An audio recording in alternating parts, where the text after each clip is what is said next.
Bienvenidos a un nuevo capítulo de Pensamiento Matemático, el programa donde verás cómo las matemáticas están hasta en el baño. Hoy vamos a hablar de... Hola, ¿qué onda? Ay, hola, no sé, ¿qué estamos por acá? Ya te me estás adelantando con el tema del día, ¿eh? ¿Yo? Pues, ¿de qué vamos a hablar? No, tranquilo, no es de lo que estás pensando. Seguramente habrás escuchado por ahí que el agua del excusado gira para un lado diferente según el hemisferio donde nos encontremos. Sí, montones de veces, ¿eh? Y que está provocado por... Coriolis. El efecto Coriolis. Elemental, compañera, pero ¿qué es exactamente este efecto? Veamos.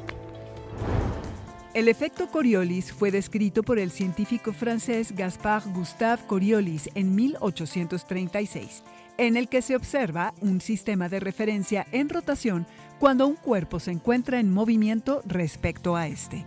El efecto Coriolis consiste en una aceleración relativa de dicho cuerpo en el sistema de referencia, que ocurre cuando éste se desplaza respecto al eje de giro. Esta aceleración aparente está dada por la llamada fuerza de Coriolis, que es inercial o ficticia, es decir, que no se trata de una fuerza en sí, sino que más bien ocurre porque el sistema está rotando. La Tierra es un sistema rotatorio que gira sobre su eje a una velocidad constante, causando el efecto Coriolis sobre las masas de aire y agua que se mueven largas distancias sobre su superficie. Este provoca que estas masas se desplacen en dirección contraria a las manecillas del reloj en el hemisferio norte y de forma inversa en el hemisferio sur, lo que podemos ver claramente en el sentido del giro de los huracanes. Por ejemplo, si la Tierra estuviera estática, las masas de aire simplemente se moverían en línea recta desde los polos hacia el ecuador, pero es gracias a la rotación que el aire circulante es desviado siguiendo esos patrones. Aunque el efecto Coriolis se nota más en esos grandes sistemas climáticos, no solo se aplica en ellos, sino también afecta a cosas más pequeñas como los aviones. ¿Y eso cómo? Pues cuando hacen viajes largos, este efecto provoca que sus trayectorias se vean afectadas de forma similar a lo que ocurre con las masas de aire, por lo que los pilotos tienen que hacer algunas correcciones para poder llegar al lugar de su destino. Por eso mismo se tienen que hacer ajustes cuando se disparan proyectiles de largas distancias, ¿no? Elemental. Si no se tomara en cuenta esta desviación, no serían capaces de dar con el blanco. Pero, ¿por qué tienen que hacerse esas correcciones, Mara? Porque la Tierra es un sistema de referencia no inercial, por lo que la segunda ley de Newton, fuerza igual a masa por aceleración, no se puede aplicar así por las buenas, sino que se tienen que considerar algunas fuerzas no inerciales en la ecuación que serán o no tomadas en cuenta según su influencia. Tomemos como ejemplo el caso de un francotirador haciendo un disparo a un objetivo ubicado a 1300 metros. Me agrada, pero ¿cuáles son esas fuerzas, Mara? Son 4. En primer lugar, tenemos la aceleración angular, que ocurre cuando el sistema de referencia cambia su velocidad angular, o sea que gira más rápido o más lento. Como la rotación de la Tierra es muy constante y su desaceleración ocurre a un ritmo muy lento, esta fuerza no tendría ningún efecto sobre el tiro de nuestro francotirador. Pues una menos, ¿eh? Sí. En segundo lugar, tenemos la aceleración lineal de la Tierra, que es la aceleración a la que está sometido el planeta mientras gira alrededor del Sol. Su valor sería igual a 2pi entre t todo al cuadrado sobre r, donde t es el periodo de traslación de la Tierra y r su distancia media al Sol. Si consideramos que t es igual a 31.557.000 segundos y r igual a 1.49 por 10 a la 11 metros, este término de aceleración sí se toma en consideración y es de 6 milésimas de metro por segundo al cuadrado. ¿Cuál es la tercera? ¿Cuál es la tercera? La tercera fuerza es la aceleración centrífuga, cuyo valor es igual a 2pi entre t todo al cuadrado por r coseno de lambda, donde el lambda es la latitud a la que nos encontramos. ¿Y la cuarta fuerza, Mara, cuál es? Finalmente, llegamos a la aceleración de Coriolis y depende tanto de la rotación terrestre como de la velocidad del cuerpo, en este caso de la bala. Si suponemos que ésta se mueve horizontalmente con una velocidad determinada, tenemos que el valor de la aceleración de Coriolis es de 4pi sobre t, todo por v coseno de lambda, donde v es la velocidad de la bala. Así, vemos que las fuerzas más importantes para el disparo del francotirador son la centrífuga y la de Coriolis. Y según la velocidad del proyectil y la distancia que recorran, pueden llegar a hacer que se desvíe significativamente. Ay, pues ahora me queda mucho más claro el caso del francotirador. Medir el efecto Coriolis es bastante complicado, pero podemos utilizar esta calculadora en línea para calcular el tiro de nuestro francotirador. ¡Claro! Para hacerlo, tenemos que introducir los siguientes valores. Masa, 0.05 kilogramos, 0.05 kilogramos, velocidad, 1000 kilómetros por hora, 1000 kilómetros por hora, la latitud, 20. 20, y automáticamente nos calculará la fuerza y la aceleración de Coriolis, como podemos ver. ¡Excelente! ¿Por qué no vamos ahora con un experto que nos ayudará a comprender mejor el efecto Coriolis y su importancia? Pues vamos. El día de hoy tenemos como invitado al doctor Leopoldo Ruiz Huerta. Él es investigador del Instituto de Ciencias Aplicadas y Tecnología de la UNAM. ¿Qué tal, doctor? Bienvenido al programa. Hola, ¿qué tal? ¿Cómo están? Muy bien, gracias. Por la invitación. El día de hoy podría platicarnos qué es el efecto Coriolis. Cómo no, con muchísimo gusto. Fíjate que probablemente la manera más sencilla de explicar el efecto Coriolis tiene que ver con la relatividad del movimiento. Es decir, es un fenómeno que se presenta cuando un objeto se está moviendo dentro de un sistema que se encuentra en movimiento. Esta condición genera que se pueda percibir una desviación con respecto a un lanzamiento. La manera más sencilla de explicarlo sería poner a girar un sistema. Imagínate estos juegos que hay en los parques donde damos vuelta alrededor de ellos.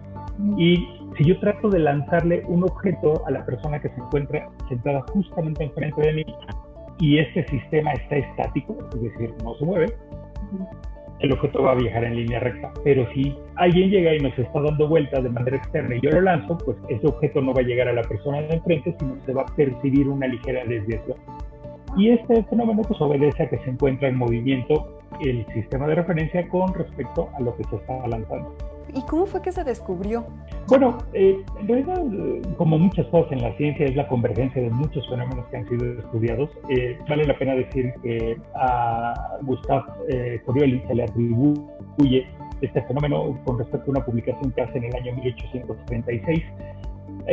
Y él en realidad de lo que estaba hablando es sobre la relatividad de sobre los cuerpos en movimiento. En realidad sobre eso versaba su artículo, pero hay que reconocer que muchos otros investigadores, entre ellos también Laplace, había estado trabajando justamente en demostrar cómo se movían objetos con respecto a otros sistemas de referencia.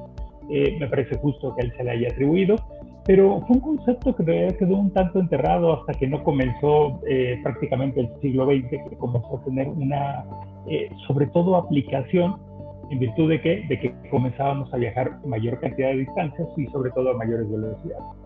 ¿Y es posible deducirlo por cálculos o, predicciones matemáticas? Sí, bueno, hay que identificar que un modelo matemático es una representación de lo que ocurre en la realidad, ¿no? Entonces, finalmente sí, existe una expresión, es un fenómeno de la aceleración a una aceleración inercial, que por supuesto puede ser calculado como una fuerza, y como todo fenómeno que involucra aceleración y fuerzas, pues por supuesto debe de haber una masa, debe de considerarse la velocidad de giro del sistema de referencia y la velocidad a la que está viajando el objeto al interior de ese sistema. Con esos parámetros, por supuesto que es posible calcular el efecto Coriolis. Perfecto. ¿Y es verdad que en el hemisferio sur y en el hemisferio norte funciona de diferente manera? Como esa pregunta con respecto a todo es verdad, recuerda que nada es verdad, nada es mentira, todo depende del cristal con que se mira. Sí, por supuesto que sí, está atribuido particularmente con respecto al giro de la Tierra. Hay que recordar que nuestro planeta, que no necesariamente se encuentra ubicado así en el espacio, pero si consideramos el norte y el sur como la parte superior y la parte inferior, pues siempre está girando de oeste a este, ¿no? Es decir, nuestro planeta está dando vuelta en ese sentido. Y si yo me encontrara en el Ecuador, ¿no?, y lanzara un objeto, con dirección hacia el norte, pero con muchísima fuerza. Tengo el brazo de Superman y soy un quarterback que está lanzando. Por supuesto que el movimiento de la Tierra va a hacer que se desvíe en sentido antihorario. Okay. Pero si ahora yo me doy la vuelta y sigo en el Ecuador y hago el lanzamiento hacia el sur y el planeta sigue girando en la misma dirección, pues ahora va a girar en sentido horario. Entonces, depende, por supuesto, desde dónde se esté analizando el fenómeno y cómo están ocurriendo los lanzamientos. En ambos casos, si yo hago el lanzamiento desde norte hacia sur, siempre va a tener la misma desviación. Entonces, la gran maravilla de esto es la relatividad del movimiento que se genera con respecto al sistema. Entonces, obedece muchísimo más a eso y tiene diversas aplicaciones hoy en día, ¿no? ¿Y es posible notarlo en el clima o, por ejemplo, en los huracanes? Sí, por supuesto que sí. De hecho, es uno de los lugares donde mejor se observa. Hay que recordar que nuevamente involucra temas de velocidad. Nuestra Tierra, con respecto además a la costumbre de viajar en ella, ¿no? Viaja relativamente lento, ¿no? Tarda 24 horas o cerca de 24 horas, 23 horas, 50 y tantos minutos con algunos segundos. Y este movimiento tan lento, cuando se empiezan a desplazar los vientos, pues justamente pudiera llegar a ser suficiente para generar que tengan una orientación muy particular sobre los fenómenos climatológicos, y eso es justamente lo que se nota, y por lo cual los huracanes pueden llegar a tener un sentido en uno de los hemisferios y llegar a tener otro sentido en el otro de los hemisferios. Pero obedece justamente el movimiento de la Tierra y por supuesto que sí tiene un impacto. Ok. Hoy pues le agradecemos mucho, doctor, por esta entrevista tan interesante, en verdad. Muchas gracias.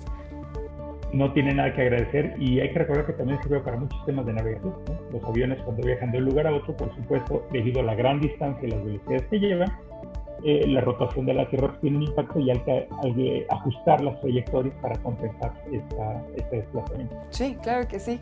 Bueno, eso lo iremos viendo más adelante, pero se lo agradecemos muchísimo, en verdad. Continuamos con esto que es Jóvenes en TV. Entonces, esto explica por qué el agua del inodoro gira en el sentido que lo hace, ¿no? Bueno, en realidad no. ¿Cómo, Dimara? Pues es que el efecto de Coriolis solo se aplica en sistemas enormes como los océanos, mientras que en otros, como un inodoro, pues es prácticamente imperceptible. Y entonces todo lo que se dice es... Sí, es falso, muy buen amigo. No es más que un mito. ¿Y entonces qué es lo que determina el giro del agua dentro del inodoro? Me preocupa, Dimara. Pues otros factores más importantes que el efecto Coriolis, como la forma del mismo o la manera en la que se vierte el agua. ¿Por qué no hacemos un sencillo experimento que nos puede mostrar más sobre el efecto Coriolis? Sí, me encanta la idea. Vamos. Lo que haremos será comprobar el efecto de Coriolis con esta pelota. Para hacerlo, nos pondremos a rotar en el carrusel y trataremos de lanzarnos la pelota en línea recta para ver qué es lo que pasa. ¿Listo? Listo, me encanta la idea.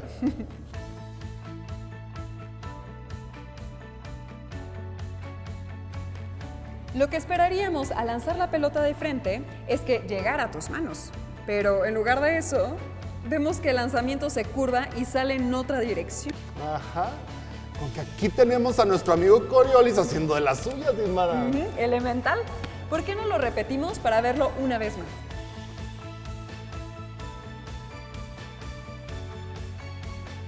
¡Wow! ¡Es increíble! Vayamos con nuestro segundo especialista invitado para que nos cuente un poco más sobre el efecto Coriolis y el vuelo de los aviones. ¡Vamos! Pues ahora estamos con el doctor Carlos Salicruz, quien es médico, cirujano, especialista en medicina aeroespacial y piloto aviador. ¿Qué tal, Carlos? ¿Cómo estás? Bien, ¿cómo estás? ¿Qué tal? Qué gusto. Un gusto para nosotros. Un gusto nuevamente estar acá con todos. Igualmente. Mi primera pregunta es ¿cómo afecta el efecto Coriolis el vuelo de los aviones? Fíjate, el efecto Coriolis, generándose por la fase de la rotación de la Tierra, si yo quisiera volar, digamos, de América del Norte a América del Sur y trazo una línea recta, por el efecto de rotación de la Tierra, yo acabaría en el Océano Pacífico, no llegaría hasta la Patagonia. Claro. Entonces, tendremos un poquito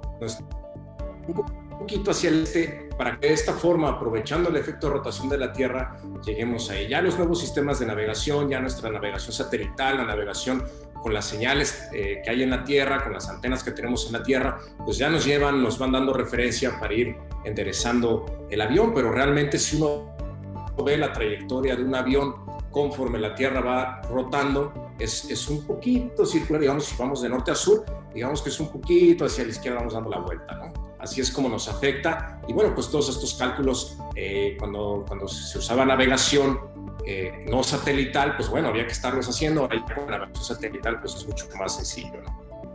Claro, claro. ¿Y estas mediciones específicamente cómo las realizan? Es decir, antes de que hubiera quizá los sistemas de navegación satelital, ¿qué matemáticas, qué cálculos se utilizan para poder de alguna manera modelar estas trayectorias con el efecto Coriolis?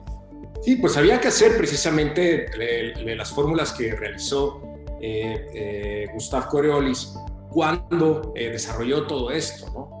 Pero usamos la fuerza centrífuga, por supuesto, la fuerza centrípeta de la Tierra, y también utilizamos la fórmula para calcular todo esto que es el efecto Coriolis, ¿no? Entonces, como vemos aquí, pues se aplica las matemáticas y la física todo el tiempo en este tipo de cuestiones, ¿no? Claro, claro. Y cuando ustedes estudian las trayectorias por el efecto Coriolis, ¿cómo se ajustan? ¿Cómo se hacen las correcciones específicas para ajustar esta trayectoria?